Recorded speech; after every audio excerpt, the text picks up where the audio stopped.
기도하겠습니다. 하나님 아버지 감사합니다. 지난 한 주간 주님께서 함께 하심으로 전염병과 위기의 순간들과 또 고비들을 잘 넘기게 하시고 주님의 날개 아래 저희들이 교회로 모여 하나님 앞에 예배드립니다. 모든 것이 주님의 은혜임을 고백합니다. 한 믿음을 가지고 오늘 또 주의 성전에 나와 찬양하며 경배를 드립니다. 우리의 건강도 우리의 시간도 우리의 물질도 우리의 목숨도 우리의 생명도 우리의 자녀도 다 주님의 손에 달려있음을 고백합니다. 오늘 또 두 손 들고 겸손한 마음으로 주의 앞에 엎드렸습니다. 사모하는 심령을 만족케 하여 주시옵소서. 예배하신 은혜와 구비하신 축복을 부어 주실 줄로 믿습니다. 할렐루야. 기도해 주시고 성경 봉독해 주신 주의 종들을 축복하여 주시고 3부 우리 귀한 찬양대들 하나님 앞에 영광 올려드렸고 또 귀한 여선교회 임원단들 주님 앞에 특선으로 영광 올려드렸습니다. 내주 하나님의 그 크고 넓은 은혜, 바다보다 깊고 하늘보다 높은 주님의 은혜를 간증하며 찬양한 그 찬양대로 올 한 해도 주의 은혜가 우리 여성교회 모든 가정들 위에 넘치게 하여 주시옵소서. 예수님 이름으로 기도하옵나이다. 아멘. 옆에 분과 샬롬 은혜 풍성히 받으세요 인사하겠습니다.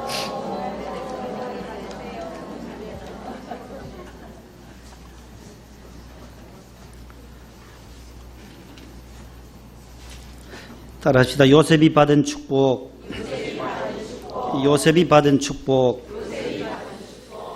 요셉이 받은 축복에 대해서 오늘 우리 49장을 통해서 은혜를 나누고자 하는 것입니다.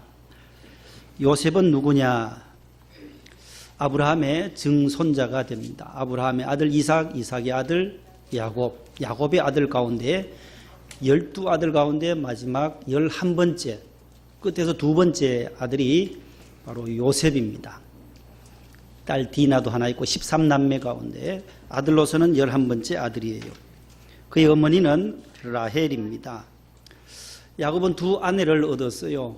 외삼촌 라반의 집에 가서 밧단 아람으로 가서 거기서 7년을 하루같이,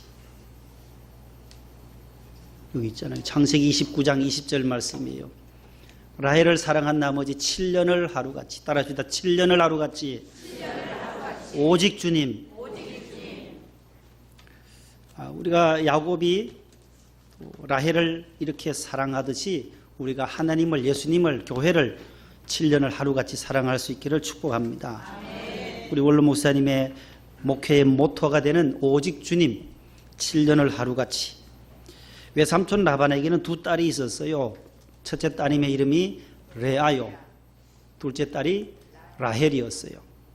라헬을 얻기를 원했는데 외삼촌은 또 속여서 또 레아를 먼저 결혼하게 해서 아들을 낳게 해요. 6명이나 낳아요. 르우벤, 장남 르우벤, 시므온, 레위, 유다, 이사갈, 스불론 이 6명을 낳고 레아의 몸종이 시녀가 하나 있었어요. 실바라고 하는 여인이 있어요. 그를 통해서 갓과 아셀이 태어나요. 그 다음에 라헬은 요셉을 낳고 베냐민을 낳고 돌아가요. 예? 죽는단 말이에요. 그래서 라헬은 두 아들, 요셉과 베냐민은 두 형제예요. 레아가 낳은 형제들은 6명이나 되지만 요 라헬이 낳은 아들은 요셉과 베냐민이에요. 그 다음에 이사갈, 스불론까지 해서 레아가 나왔고 마지막에 단과 납달리가 라헬의 몸종이 하나 있어요. 빌하라고 하는 여인이 둘을 더 낳게 되어서 모두 12명을 낳게 됩니다. 요셉, 라헬이 낳은 아들, 11번째 아들. 이 창세기 49장은 이 12아들들에게 야곱이 147세 마지막 임종을 앞두고 하나씩 하나의 르우벤부터 마지막 베냐민까지 불러들여서 손을 얹고 축복하는 축복의 내용의 장이에요. 어떤 축복을 하나씩 하느냐 하면 그 축복의 그 특징이 나와요. 오늘 창세기 49장에는 세 가지가 나오는데 야곱의 축복의 사건의 특징 세 가지인데 첫 번째는 따라합시다. 아버지가 아들에게 축복했다. 어머니 라헬이 축복한 게 아니라 사라가, 리브가가 축복한 게 아니라 아버지가, 구약시대 때는 아버지가 아들에게 축복을 했다는 것입니다. 아버지 야곱이 요셉 그의 아들에게 축복했고, 두 번째는 무엇에 따라 축복했느냐 하면 따라주다 행위를 따라 행함을 따라서 축복했다. 행함이라는 거예요. 믿음과 행함은 항상 같이 간다는 거예요. 행함이 없는 믿음은 그 자체가 죽은 것이니라. 야고보서 2장 20절 말씀이에요. 그래서 믿음이 있노라 하고 행함이 없으면 그 믿음은 헛된 거다라는 거예요. 믿음이 있으면 그대로 거기에 따르는 행함과 행실이 같이 간다라는 거예요. 수레의 두 바퀴처럼 같이 굴러간다라는 것이에요. 야곱이 요셉 그의 아들들에게 축복할 때 그 행위를 따라서 축복했고, 그 다음에 세 번째는 따라합시다. 아버지의 축복대로 성취되었다. 아버지의 축복을 축복하면 그대로 되고, 그의 행위가 좋지 못한 자녀들에게는 저주도 했어요. 저주가 그대로 이루어져요. 축복만 한 게 아니에요. 12명의 아들들에게 저주도 있고 축복도 있는데, 그의 행함이 그의 신앙생활을 잘한 자에게는 하나님께서 야곱을 통하여 복을 주셨다는 거예요. 11번째 아들 요셉에게 준 축복의 내용이 오늘 22절로 26절 우리 권사님들께서 읽어주신 본문입니다. 요셉도 역시 행위에 따라 축복을 받게 되는 것입니다. 22절 말씀을 우리 함께 읽어보겠습니다. 성경책이 있죠. 22절 다 같이 시작. 요셉은 샘 곁에 무성한 가지라. 그 가지가 담을 뛰어넘었도다. 아멘. 요셉은 일찍이 형들의 시샘과 시기와 질투로 인해서 이스마엘 애굽의 상고에게 은 20에 팔려나가요. 종으로 팔려갑니다. 은 20에. 예수님은 은 30에 가룟 유다가 팔지만 요셉은 은 20에 팔립니다. 보디발의 집에 가서 노예로 삽니다. 그 많은 유혹들을 다 이겨내고 또 억울함을 당해서 감옥에 투옥되기도 합니다. 17살에 창세기 37장에 보면 17세에 끌려가요. 거기서 13년을 고생하고 드디어 30세가 되던 해에 애굽의 국무총리로 등극을 합니다. 그가 이렇게 성공하고 출세할 수 있었던 것 아버지 야곱은 다 보았다라는 겁니다. 아버지 야곱은 요셉을 믿음으로 지난 날을 다 돌아보며 회고하면서 오늘 본문에서 요셉은 샘 곁에 무성한 가지라. 그 가지가 담을 넘었도다. 이 축복을 하는 거예요. 샘 곁에 무성한 가지의 축복이에요. 22절에. 여기 샘 곁, 샘이 뭘까요? 여기서 말하는 샘은 하나님의 은혜와 축복을 의미하는 것입니다. 요셉이 하나님의 은혜가 없었더라면, 하나님의 축복이 없었더라면 그 애굽 땅에 팔려가서 노예 생활하면서 보디발 아내의 유혹을 다 이겨낼 수 있었던 것도 하나님이 그와 함께 하심으로 그가 형통케 되었더라고. 창세기 39장에서는 범사에 형통했다. 무엇 때문에? 여호와께서 그와 함께 하심으로. 여호와 하나님이 은혜를 주셨고 축복을 주셨기 때문에 승리했다라는 겁니다. 샘은 바로 성전입니다. 생명샘과 같은 교회, 시온성이에요. 교회를 말하는 거예요. 우물물이에요. 성전에 뿌리를 내리고 무성한 가지처럼 성전의 우물물과 같은 이곳에 나오신 저와 여러분들에게도 요셉의 축복이 항상 넘치시기를 축복합니다. 샘 곁에 뿌리를 내린 자가 열매를 거두게 되는 것입니다. 시온성과 같은 교회, 그의 사랑 한없다. 생명샘이 흘러넘쳐 모든 성도 마시니 언제든지 솟아나와 부족함이 있다 없다? 없도다. 부족함이 없는 생명샘 주의 성전에 나오면 영과 육이 하나님의 은혜로 체험받고 풍성한 열매를 맺게 될 줄로 믿습니다. 하나님의 은혜를 받아야만 내 영혼이 살아납니다. 가지가 무성해집니다. 그 다음에 담 너머로 뻗어나갈 수가 있다는 것입니다. 맛있는 과일에 4가지 조건이 있어요. 저는 참 과일을 좋아해요. 왜냐하면 어릴 적부터 과일을 먹고 자랐기 때문에 그렇습니다. 시골이지만 그 깡촌이지만은 예천읍에서도 20km를 더 들어가야만 하는 그 시골 산촌 막다른 골목 그 동네에 살면서도 저희 아버님이 일찍이 제가 6살 때 과일을 심었어요. 사과나무를. 그때 당시 사과는 홍옥이 있었고 국광이 있었고. 국광 들어봤어요? 연세 드신 분은 아실 거예요. 홍옥 아세요? 스타킹 아세요? 양말 말고 스타킹이라는 사과도 있어요. 스타킹. 맛있어요. 그것도 굵고. 그런데 이 사과들이 시간이 지나면 지날수록 또 국광은 아주 껍질도 단단하고 겨울 내도록 먹는 것이 국광이에요. 홍옥은 좀 일찍 따서 먹어야 되고 말같지만 이게 이가 쉬어요. 치아가 쉬어요. 가을이 늦가을이 되면 아주 또 달콤하게 익어서 아주 검붉게 익으면은 아주 또 맛있는 과일이에요. 그런데 과일집 주인의 아들은 좋은 사과 못 먹어요.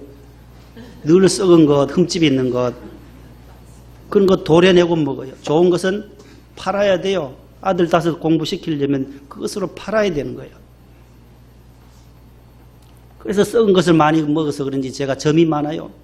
온몸에 점이에요. 온몸에 점들이 많아요. 죽은 게도 많고 점들이 많아요. 피부는 하얗지만 점들이 많아요.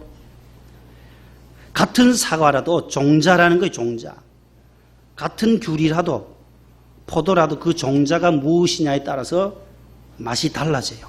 달콤하기도 하고 시기도 해요.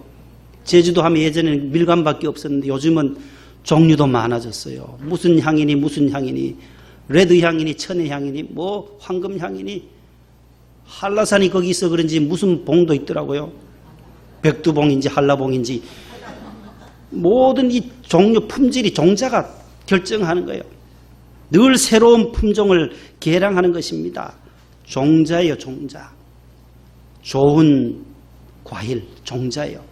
그 국광은 그때 당시에도 맛있었지만 요즘은 맛이 없어요. 그 국광에다가 저희 아버님이 접을 붙였더니만 거기에 부사라는 것이 달려요. 국광나무에 접 붙이니까 부사가 달리더라고요. 부사가 얼마나 달고 맛있어요. 종자라는 거예요. 종자. 두 번째는 토질이에요. 같은 품종의 사과라도 같은 밭에 심었더라도 땅이 산성화돼 버리면 맛이 달라져요. 수확도 적어져요. 똑같은 사과밭인데 이번 구정전에 청송 꿀사과라고 왔어요. 꿀사과라고 원로 목사님의 고종 사촌 장로님이 해왔어요. 지난해는 그래도 꿀사과가 꿀이 박혀 있는데 올해는 꿀이 없다라고 권사님들이 저에게 전화하고 왔어요. 사과밭에는 꿀사과인데 그 표지를 보니까 깎아보고 먹어보니까 꿀이 없어 맛이 뚝 떨어지더라는 거예요. 그걸 제가 어떻게 하겠어요? 그 안에 꿀이 들었는지 안 들었는지 깎아봐야 알죠. 토질 문제라는 같은 장로님이 같은 밭에서 심었는데 같은 밭이지만 저기 있는 나무 여기 있는 나무에서 나오는 과일의 맛이 달라진다는 거예요. 그 안에 거름을 많이 넣으면 달 것이고 거름이 없어서 산성화되어 버리면 맛이 없어지는 거예요. 사람의 경우도 흡사합니다. 같은 예수님을 믿고 동일한 성경을 읽고 같은 교회를 다녀도 어떤 사람은 신앙이 자라나고 어떤 사람은 신앙이 점점 식어집니다. 똑같은 설교를 해도 목회자는 똑같은데 듣는 사람은 둘로 나눠져요. 은혜를 받는 사람이 있는가 하면 은혜를 못 받는 사람이 있어요. 예배 마치고 나갈 때 보면 인사할 때 목사님 은혜 받았습니다 하는 분도 있고 고개를 푹 숙이고 힘없이 나가는 분들도 계세요.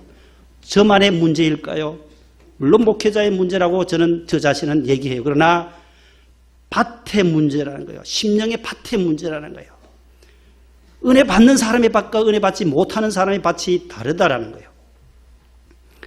원로 목사님 세계적인 목회자요 설교자라고 합니다. 그러나 거기도 마찬가지로 은혜 받는 사람이 있는가 하면 은혜 받지 못하는 수십 명의 사람들이 인터넷에 떠올립니다. 설교를 왜 그런 식으로 합니까? 그것은 아니지 않습니까? 하면서 홈페이지에 올리고 반대하는 사람들이 있다라는 거예요. 그러면 원로 목사님이 설교가 문제예요? 저는 그렇게 안 봐요. 듣는 성도들의 마음의 밭이 문제라는 거예요. 저는 이것을 깨달았어요. 그걸 깨달았어요.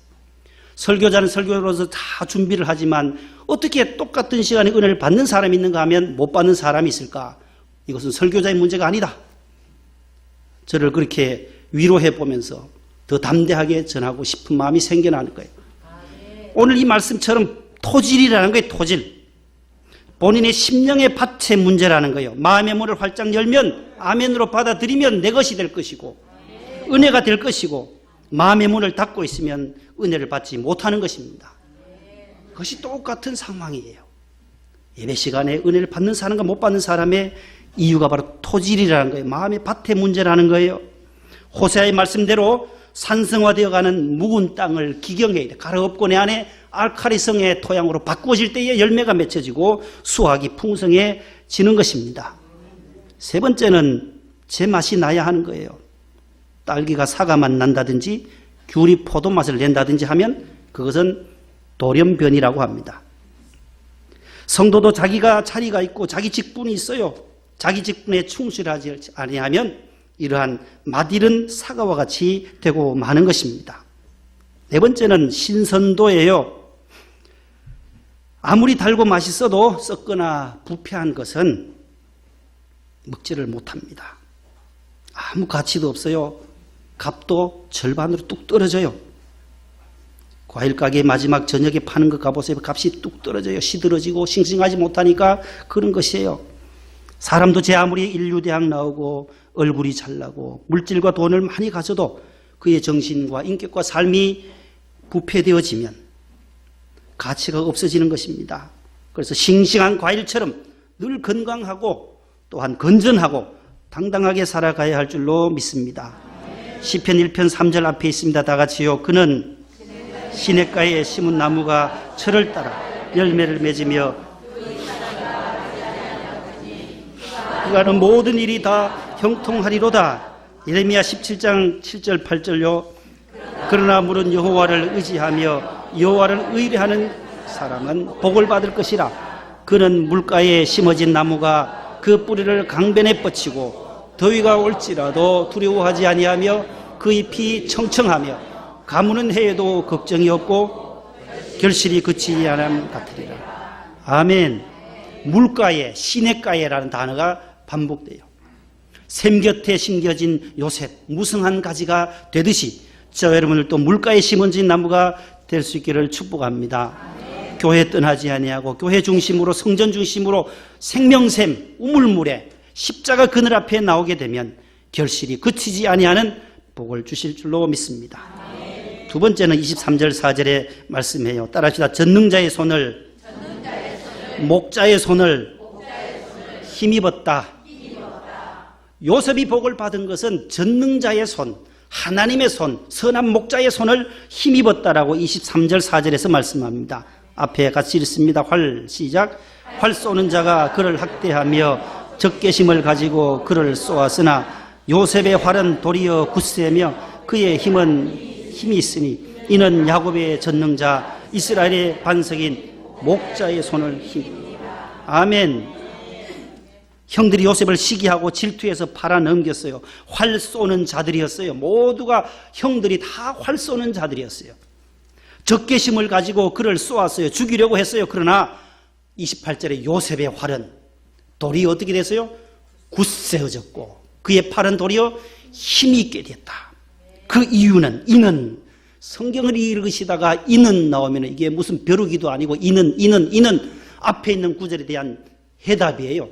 결과예요. 이는 야곱의 전능자 이스라엘의 반석인 목자의 손 하나님의 손의 힘을 입었다라는 것이 하나님의 손으로 내가 이 형들의 시기 질투를 이겼다라는 거예요. 얼마나 힘들었겠어요. 애굽에 팔려가게 되고 형들이 나를 이렇게 무시하고 하니까 적개심을 가지고 나를 죽이려고 하는 이 형들을 어떻게 극복할 수 있었느냐?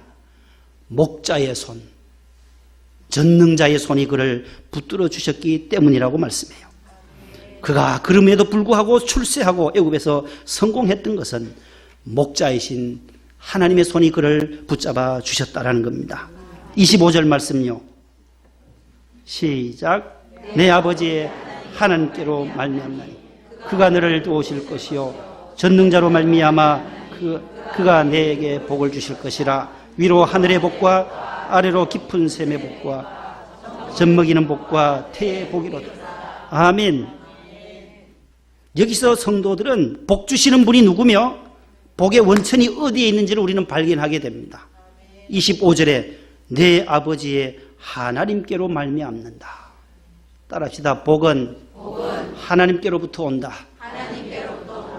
그가 너를 도우실 것이요 그가 너에게 복을 주실 것이라. 그가 누구예요? 하나님이요. 야훼 하나님이 복을 주시고 야훼 하나님이 너를 도와주실 것이다. 너를 지켜주실 것이다. 위기 상황 속에서도 하나님이 저와 여러분들을 붙잡아 주실 줄로 믿습니다. 여러분 주보 한번 뒷면을 펴보세요. 우리가 돕는 국내 선교 후원 교회들 보세요. 방송 선교, 장애인 선교, 군 선교, 농어촌 미자립교회, 도시 개척교회, 그 가운데 네 번째 농어촌 교회 미자립교회, 거기에 첫 번째 교회 이름이 뭐예요? 우측에 가면 구 찾으셨어요? 네 번째 칸, 위에서 네 번째 칸 구계교회, 경북 영덕군 남정면 구계리에 위치한 구계교회 김상태 안수 집사님의 간증을 전하려고 합니다.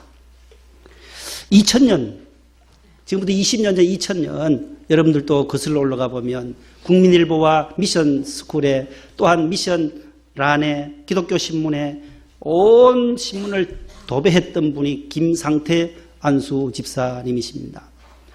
그는 아버지 주지스님, 어머니 보살님, 보경사가 있어요. 영덕 쪽에 간 포항 거기서 영덕 쪽으로 보경사. 태복 집사님 아시죠? 보경사 아시죠? 저분이 예전에 팔공산에 갓바위 집사님인데 갓바위 거기서 변화돼서 예수 믿게 돼서 자녀들이 얼마나 큰 복을 받은지 몰라요. 보경사 아시죠? 거기를 만드신 분이라고요. 김상태 집사님 부모님이. 그런데 이 김상태 집사님이 젊을 때 고등학교 시절에 친구 따라 교회를 가게 된 거예요. 거기서 은혜를 받고 예수를 믿게 되고 남동생을 구원시키고 몇십 년이 지나서 아버지 주지스님을 집사님으로 바꾸고 어머니 보살님을 구원사님으로 그렇게 전도하신 분이에요. 그 가정이 이분은 어업에 종사했어요. 포항 앞바다에 동해 앞바다에 그물을 던져서 베드로처럼 그래서 한국판 베드로의 기적이라고 해서 온 신문을 도배했던 분이에요. 2000년 12월 24일 성탄절 바로 이브날 그물을 내려놓은 것이 있어요. 고기 잡는데도 여러 방법이 있더라고요. 바다에 정치망 어업을 했어요. 정치망 어업 들어보셨어요? 정치망 어업. 정치인들 로비에서 고기 잡는 게 아니라 그 정치망이 아니고 정할 정자에 둘치자 그물망자 한 곳에 딱 고정시켜 놓고 잡는 거라는 거예요. 그 다음에 저인망도 있어요. 바다 밑을 그물을 끌고 가면서 확 끌고 가는 거 쌍끌이 트롤망이라는 게 트롤망 어업도 있고 트롤 쌍끌이처럼 끌고 가서 잡는 것도 있고 여러 종류가 있대요. 무슨 망도 있고 안망망 무슨 망 하면서 조류에 흘러가서 그 다음에 그물 큰 주머니 같은 걸 넣으면 거기 들어가는 거 잡는 것도 있고 한데 이 정치망 어업은 거기에 동해바다에 5만 평을 확보하고 계신데요. 이 집사님 어망이 약 지름이 한 1m 되는 동그란 데를 이것을 통과해서 뒤로 들어가면은 운동장보다 더 큰 이러한 모기장처럼 모기장 생각해보는데 큰 운동장만한 그러한 모기장처럼 그 그물이 있다는 거예요.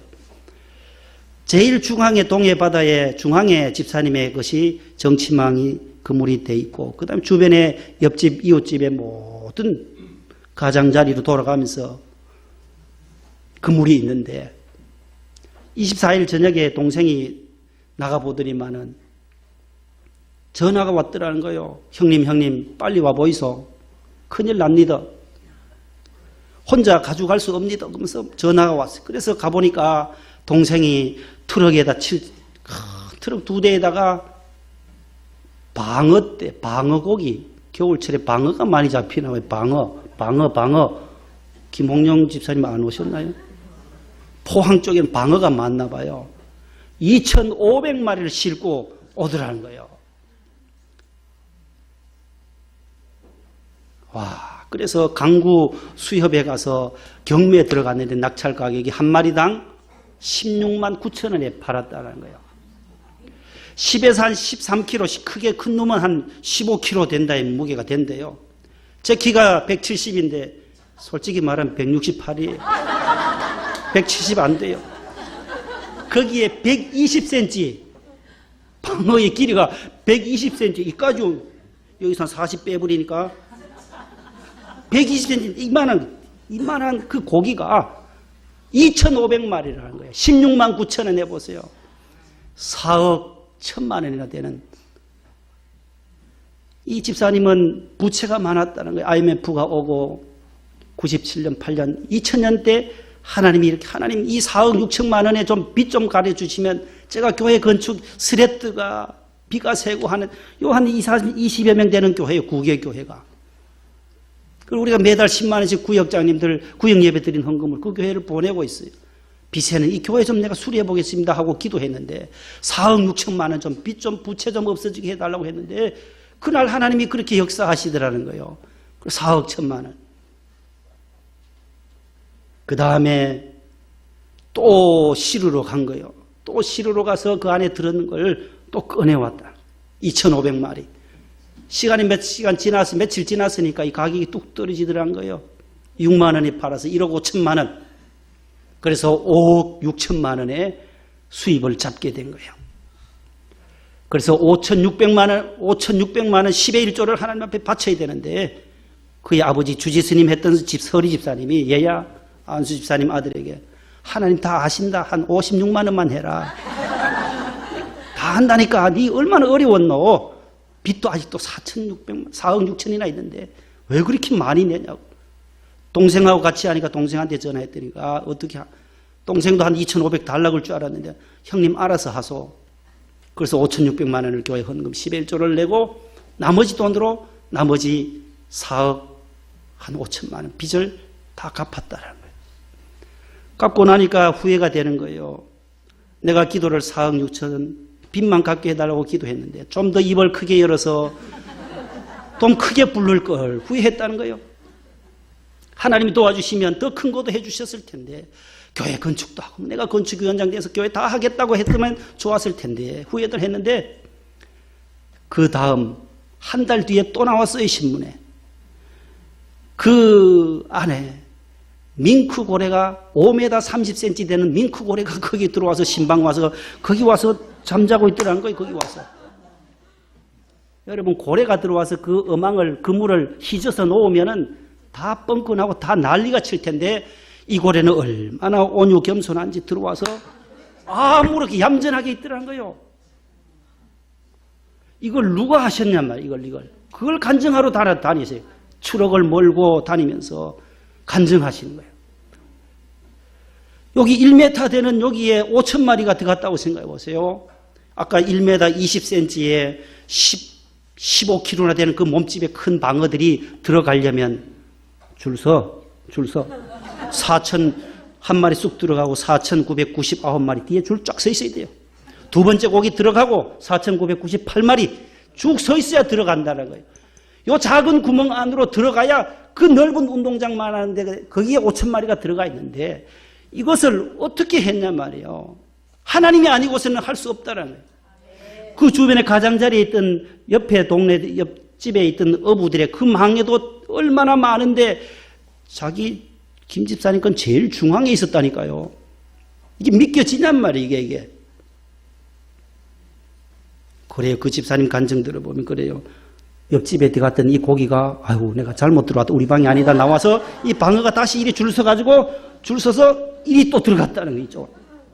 다른 데는 한 마리도 안 들어갔지만 여기에 5천 마리가 모인 것은 전적으로 하나님이 하셨다. 밍크고래가 들어온 것도 들어와서 조용하게 그렇게 겸손하게 할렐루야 철야 기도하는지 조용하게 있었다고 하는 것. 그물을 해치지 아니하고 있었다고 하는 것. 그래서 그걸 팔아서 또 5천만 원을 수입을 잡았다는 거예요. 그래서 건축헌금으로 바쳤다는 거예요. 다 바치고 나니까 또 없어요. 그래서 하나님이 또 포항에 돌 횟집을 경영하게 하시더라는 거예요. 그렇게 소문이 났어요. 신문에 도배를 하듯이 전국 기독교 신문지에 나왔으니 목사님들이 얼마나 관광 오면 올 때마다 포항에 돌 횟집으로 온다는 거예요. 하루에도 3, 40명, 50명, 100명씩 전국의 목사님들을 만나는 복을 누리게 된 거예요. 거기서 간증에 우리 교회도 와서 간증해 주세요 하면서 관광객들 모셔오지요. 하루에 1,000명씩 넘도록 식당에 와주니까 식당을 통해서 또 기적이 일어나더라는 거예요. 여러분 이분이 무엇을 간증합니까? 하나님이 잡아 넣어주시고 하나님이 넣어주시더란 거예요. 그분의 기도가 너무나도 하나님이 마음을 움직이신 것 같아요. 기자와 인터뷰하면서 이렇게 저는 기도했어요. 주님, 제발 제 빚만 좀 갚아주이소. 빚만 갚았으면 좋겠습니다. 지는 아무리 생각해봐도 주님 기쁘시게 해드린 것 별로 없고요. 새벽 기도도 많이 빠졌고요. 11조도 빼먹었고요. 주일 예배도 빼먹었어요. 뭐 특별하게 주님 위해 헌신한 것 없었습니다. 전적으로 주님 은혜지에 억지로 찾아보려고 하면 딱 한 가지 있기는 있습니다만 고기가 너무 안 잡히니 동네 어부들이요 돼지 대가리 모아놓고 용왕제를 드리자는 거예요. 그런데 이 집사님은 절대로 제사를 안 지냈다. 고사를 지내지 않았다라는 거예요. 이 하나가 하나님 나를 기쁘게 보지 않았나. 내가 한 것 별로 없고 내가 교회 충성한 것도 별로 없는데 재정부장을 했다는, 재정부장을 13년 동안 해왔다는 교회, 시골교회 얼마나 어려워요. 목사님 목회비 대니라고 자기 번 거 갖다 넣고 채워넣고 하느라고 얼마나 힘들었는지 몰랐다. 미자립 농촌교회니까 재정도 부족한 거예요. 재정부장 하고 나면은 하나님이 복을 주실, 어떤 분들 복을 안 주시는 분도 있지만 나는 이런 복을 받았다. 하나님이 이렇게 복을 주셨다. 내가 고사 지내지 아닌 것, 이것을 하나님이 이쁘게 보신 것 아닌가. 그가 그렇게 고백을 했어요.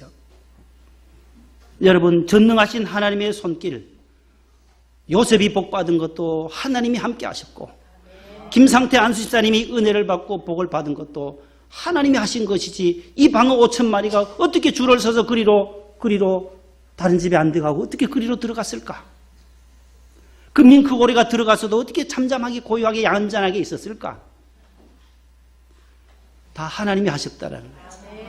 이 간증을 하고 다니세요. 민수기 6장 24절 26절을 함께 읽어봅니다. 복이 어디서 오는지. 시작. 여호와는 내게 복을 주시고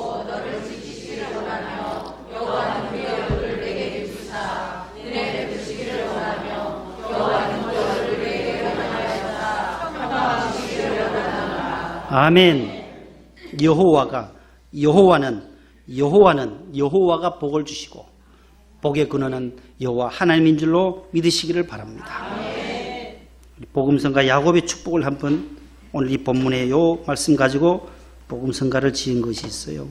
우리 성가대가 한번 크게 앞서 불러주시고 여러분들 따라가 주시면 좋겠습니다. 박수 치면서 함께 부릅니다.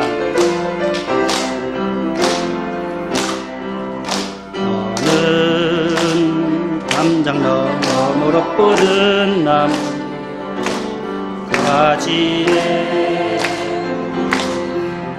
서로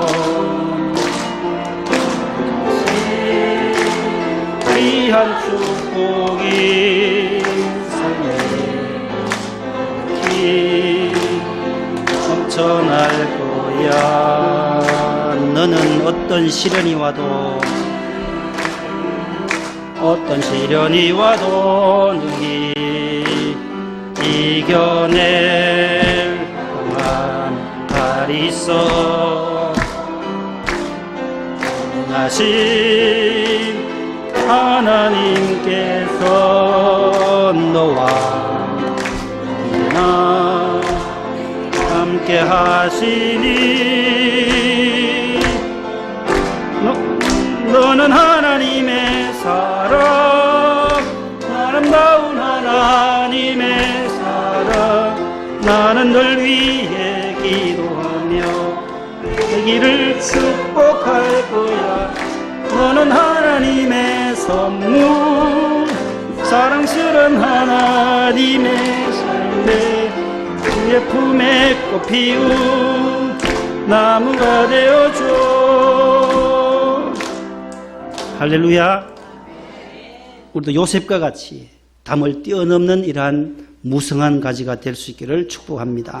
하나님 감사합니다. 야곱을 통하여 그의 아들들에게 내리신 이 축복의 말씀 가운데 요셉을 축복하신 귀한 말씀. 요셉은 샘 곁에 무성한 가지라. 그 가지가 담을 뛰어넘었다고 말씀했습니다.